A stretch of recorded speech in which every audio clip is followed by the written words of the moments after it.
Assalamualaikum warahmatullahi wabarakatuh. Apa kabar anak-anak? Semoga kalian semua dalam keadaan sehat walafiat semua ya. Oke, materi pembelajaran kita hari ini masih membahas tentang instalasi listrik 3 fasa. Nah, nanti Ibu akan menjelaskan suatu gambar dari rangkaian instalasi listrik 3 fasa. Namun, sebelum kita masuk ke gambar rangkaian yang akan Ibu jelaskan nanti, Ibu akan sedikit mengulas kembali pembelajaran kita pada minggu lalu. Nah, seperti yang sudah Ibu jelaskan pada pertemuan sebelumnya, bahwa PLN itu sendiri menyuplai listrik ke konsumen dengan tegangan antar fasanya atau voltage phase to phase sebesar 380 volt. Dan antara fasa ke netral atau tegangan fasa ke netral, voltage phase to netral sebesar 220 volt. Nah, di sini bisa kalian lihat di gambar ya, di mana tegangan menengah yang awalnya sebesar 20 kV atau 20.000 volt ini diturunkan menggunakan yang namanya trafo step down menjadi 380 volt. Nah, 380 volt inilah yang dimana akan disalurkan ke konsumen atau ke rumah-rumah sebesar 220 volt, yaitu VPN, fasa ke netral, dan ke tempat-tempat yang menggunakan daya besar sebesar 380 volt, yaitu voltage phase to phase atau tegangan antar fasa. Ya, tegangan antar fasa. Oke, selanjutnya di sini terdapat warna kabel menurut PUIL menurut PUIL tahun 2000 atau Peraturan Umum Instalasi Listrik. Nah, di sini bisa kalian lihat ya, di sini ada 5 kabel RSE, netral, dan grounding. Untuk kabel fasa R atau fasa 1 ini sendiri menggunakan kabel berwarna merah. Lalu untuk kabel fasa S atau fasa 2 menggunakan kabel kuning.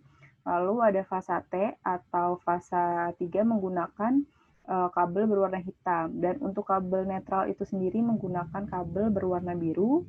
Dan kabel grounding menggunakan kabel berwarna hijau kuning. Nah, pada PHB 3 fasa terdapat komponen-komponen pendukungnya. Nah, apa saja komponennya? Yang pertama ada MCB, ada MCCB, ada ILCB, ada grounding, ada CT atau current transformator, ada alat ukur seperti voltmeter atau ampermeter, terdapat saling pengontrol, terdapat penghantarnya yaitu busbar, terminal blok, serta komponen pendukung lainnya seperti rel penyambung, rel omega, ataupun terminal pencabangan. Nah, sekarang kita masuk ke gambar rangkaian dari instalasi listrik 3 fasanya nih. Nah, berikut adalah gambar sederhana dari sistem grup pada rangkaian instalasi listrik 3 fasa. Ya, bisa kalian lihat di sini ya, terdapat 3 grup RST dan 1 keluaran yang masuk ke MCB 3 fasa. Di sini ada grup R, di sini ada grup S, di sini ada grup T, dan keluaran yang masuk ke MCB 3 fasa. Nah, di sini Ibu hanya menggunakan berapa nih? 5 komponen utama, karena Ibu hanya akan menggambarkan sistem grup dan bagaimana sistem keluaran dan masukannya. Dan di sini Ibu menggunakan MCCB sebagai MCB utama. Nah, lalu ada grup fasa R. Di sini Ibu menggunakan MCB 1 fasa sebanyak 3 buah, 1, 2, dan 3. Lalu di grup S ada MCB 1 fasa sebanyak 3 buah, sama seperti grup S. Lalu grup T pun sama seperti grup R dan grup S. Terdapat 3 buah MCB 1 fasa. Nah, lalu di sini ada 1 buah MCB 3 fasa. Oke ya, bisa dilihat perbedaannya ya antara MCB 1 fasa dan MCB 3 fasa. Nah, di sini masuk listrik PLN dari KWH maksudnya ya, yaitu listrik 3 fasa. Lalu masuk nih ke MCCB atau ke MCB utama. Nah, yang masuk ke sini ada 5 penghantar. Yang pertama ada fasa S, dan fasa T. Lalu di sini ada netral dan grounding. Nah, yang masuk ke MCCB ini hanya kabel fasa RS dan T. Dan untuk kabel netral dan kabel grounding itu sendiri nanti dihubungkan dengan yang namanya busbar atau seperti tembaga gitu ya, lempengan tembaga. Nah, kemudian keluaran dari MCCB ini atau dari MCB utama ini dalam bentuk listrik 3 fasa. Fasa R, fasa S, dan fasa T. Nah, fasa R ini, yang kabel warna merah ini, masuk ke grup R. Nah, dibagi ke 3 MCB satu fasa ini nih, grup R. Nah, keluaran dari MCB satu fasa ini, dari si grup R ini, masuk ke beban-beban. Beban satu fasa ya, ini satu fasa, satu fasa, satu fasa. Nah, misalnya MCB yang ini nih, MCB yang pertama ini, digunakan untuk penerangan misalnya gitu ya, untuk penerangan. Lalu MCB yang kedua nih, MCB satu fasa yang kedua ini, digunakan misalnya untuk tenaga gitu, untuk stop kontak. Dan MCB ini juga misalnya untuk stop kontak. Jadi ada pembagian beban gitu. Ini untuk penerangan, ini untuk keduanya untuk tenaga gitu, atau untuk stop kontak. Jadi pembebanannya diatur di sini ya, di MCB ini.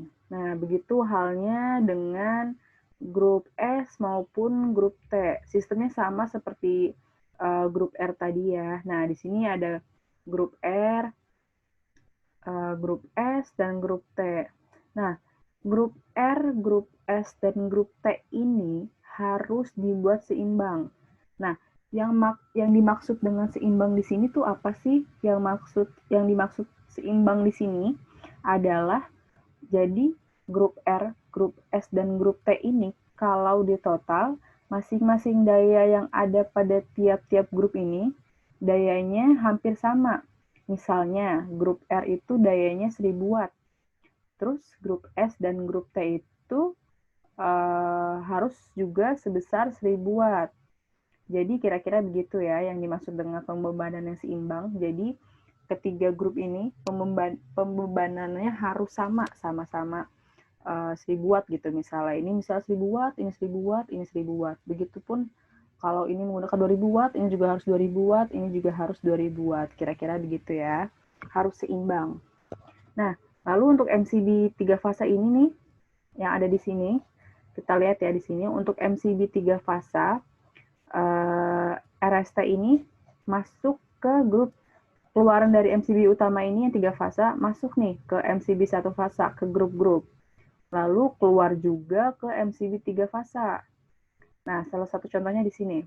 Misalnya keluaran dari MCB utama ini, dari MCCB, yaitu fasa R yang berkabel merah ini, keluarannya masuk ke MCB 1 fasa yang ada 3 buah MCB 1 fasa.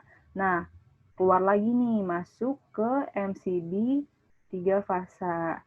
Nah, fasa S dan fasa T juga kira-kira gitu ya, masuk ke saluran MCB 3 fasa.